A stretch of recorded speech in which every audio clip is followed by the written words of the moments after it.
Ayan, let's eat guys. Welcome to my channel, Nini Strong Life TV. Ayan. Thank you for coming. Now let's eat lunch. Kala ko sa trabaho kaya hindi nakaluto. So, I bought only this, bibak, Turkish bread with salad. And this is our mitag essay. This is our lunch. This is our lunch, guys. Look at that.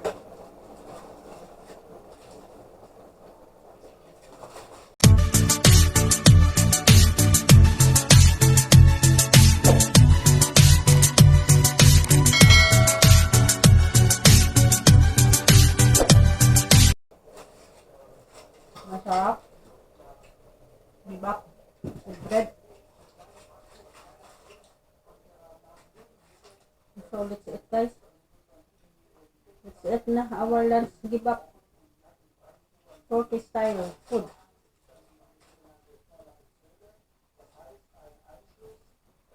Gutom at pagod.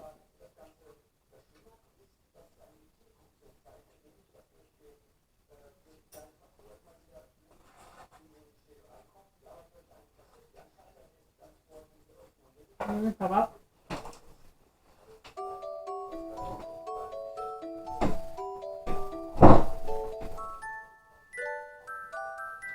Pinala ko kay mga langga.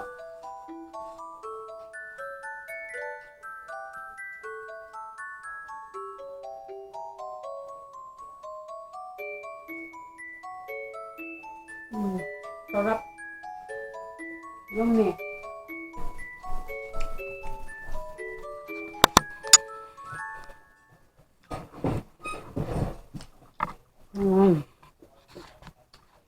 Our food.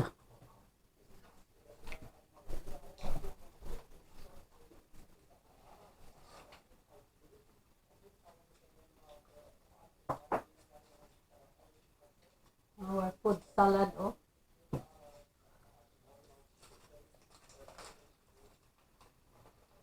Very healthy, mga langga.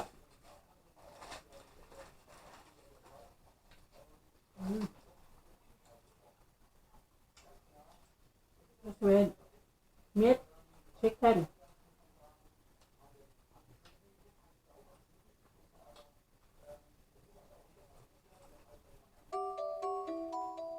Ang sarap ng ano nito, yung bread niya.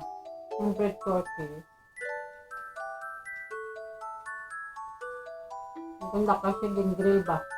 Hindi man nila to. Sarap. Kaya crispy siya.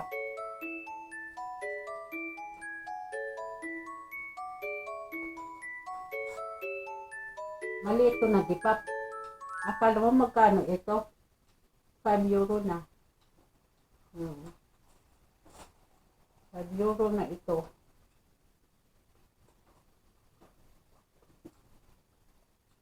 Magkano 5 euro sa atin? 300 pesos. Oh my God. Mahal, no? Kasi ito sa Philippines, mura ito, di ba? Kaya lang ano ba? Compute mo sa ano ba? Kasi 5 euro dito, pag sa Philippines, pag pinalitan, mga ano niya, 300 pesos. So, imposible 300 pesos ito sa inyo. Philippines. Mura lang ito eh. Makamura ka pa doon. Inyo. Sarap kasi yung meat nila, ginagrill din. Parang pinapaikot. Tapos ginagrill sa parang yung oven. Parang masarap.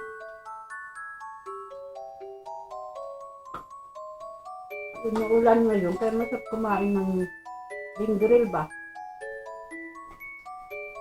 Grabe, ang daming salad nila nilagay, oh. Mabubusog pa sa salad. Mga dahon-dahon ito, ang salad.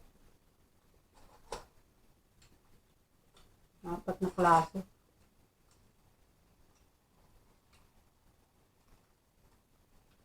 Maliit lang ito. Ibig sabihin maliit, yung kalahati lang siya.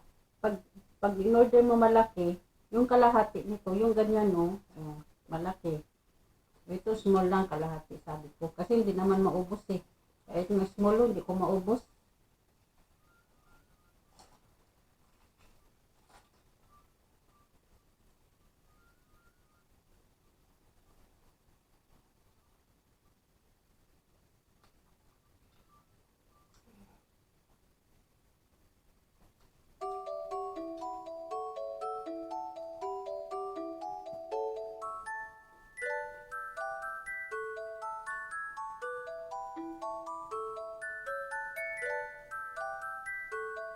Busog na kayo mga langga. Ano nga, open your mouth. Mga langga, oh. Ah.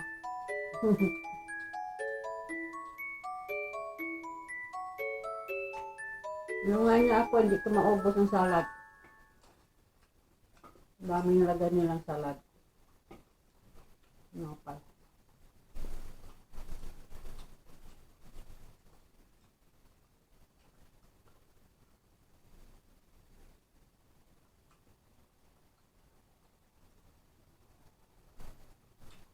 Magsawa ka rin, oh. Hindi ka kumain, mahilig kasi sa karne.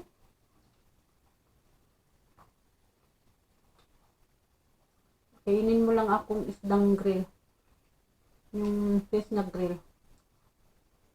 Yung karne, wag na. Hindi ako namimiss yan. Gusto ko yung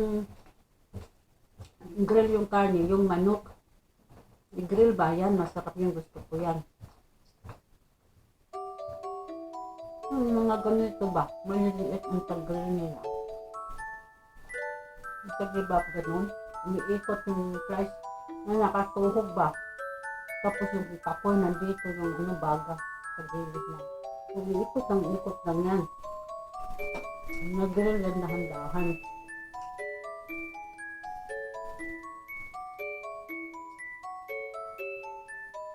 Hindi na masarap kasi hindi na siya fresh eh. Ito one pa kasi one siya.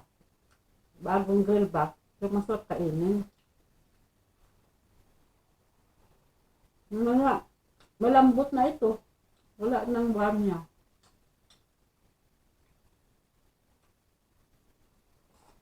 Hindi masarap kainin.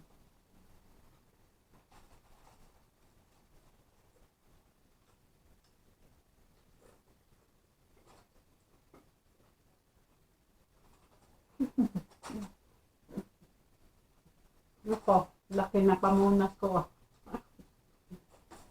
Pwede sa umiinom. Kami naman umiinom minsan. Tapos yung kumain, inupiran siya ng drinks.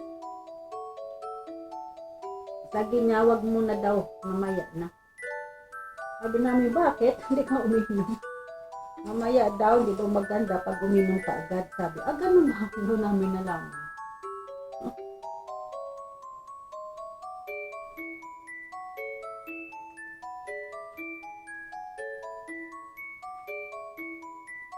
Kasi hindi maganda yung inom ka kaagad. Yung pagkain sa tiyan mo. Pag winom ka ng tubig, parang kang ano pagkain mo sa tiyan mo, parang lumulutaw. Sabi. Hindi daw maganda daw ang pakiramdam mo. Kaya minsan yung iba pala, parang nasusuka. Kasi ganun pala mali daw yun. Kailangan daw magantay muna ng ilang minutes bago mag-inom pag kumain. Tapos kumain. Sabi na natin. Ganun ko sumaya yung asawa ko. So, busog, lusog. Solve ang tiyan. Biruan ko yung asawa ko. Sabi ko, pag busog ka na, gutom na gutom. Tapos pag busog ka na, sabihin mo, solve. Sabihin, solve na yung problema mo. Sa tiyan nga nagutom ka. O, busog na. Solve. ginaya niya rin eh, Filipino style. Sabi ko, ano, busog ka na. So, Sagmar, sabihin mo, sold. Sabay himas ng tiyan, bang busog na. Sila kasi hindi ganyan eh. At saka sa kanila ba, alam mo, yung pag kumakain dito, kahit magsinga sila sa tabi ng kainan, magsinga ka, hindi yan masama sa kanila. Kasi di ba winter dito pa na may mga sipon ubo. So parang ano lang sa kanila yan, very common lang sa kanila yan magsinga. Hindi na kung gusto mo aalis, talikod, magsinga. Pero siyempre maririnig ng mga kasama na kumakain, di ba? Nakakawalang gana. Pag sa atin nakawalang gana.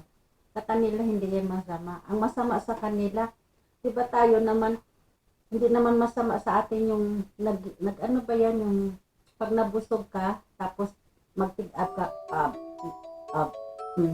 ibig sabihin busog ka na, di ba? Sa kanila naman masama yun, sa kanila. Sa kanila yan, ayaw nila yan. Ano ba yun, itong maganda. Kasi para daw nagsusuka agad. Nawalan silang gana. So yun na naman ang sa kanila hindi pwede. Sa atin naman yung sipon magsinga, parang na ano rin tayo nadidiri. Pero sa kanila hindi rin nadidiri yan sa sipon. Ang sa atin naman, parang nagkuntisan pa nga pag nabusog, diba? So, sa kanila yan, ano yan, di magandang pa. Sa kanila yun. Pag sa kanila, ano ba yung, sa Ilongga kasi tig-up sa amin. So, naghihikab. Ano ba yung naghihikab yun? Sa kanila yan, ano na yan sila, nagdiri na sila yan. Kasi para kang nagsusuka daw sa noon, nung dumating ako dito, yung bago pala ako, sabi ko, ano ba to? Kumakain, may nagsisinga, may sipon, singa. Sabi ko, malapit pa sa'yo ba? Andun mo lang sa, ganun sila, paano pa kayo dito? Ay, Diyos ko, sabi ko na, nawala akong gana. Kumain.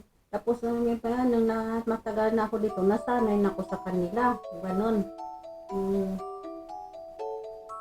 Sabi ko sa tumayo ka naman, magtago ka doon. Yun. Kasi wala sa kanila yan eh. Kaya iba-iba talagang kultura. Iba kultura natin mga Pilipino, iba sa kanila. Ibang lahi rin sila eh, gano'n. Okay, thanks for watching guys, and don't forget to subscribe, like, and share, and hit that bell button for notification to always update kayo sa aking mga videos. Thank you for your support guys, and thank you for subscribe, likes, and share. Ayan. Thank you so much guys. Keep safe and God bless to you guys. See you in the next vlog. Bye. Wish you have a nice day. Keep safe and God bless. Thank you.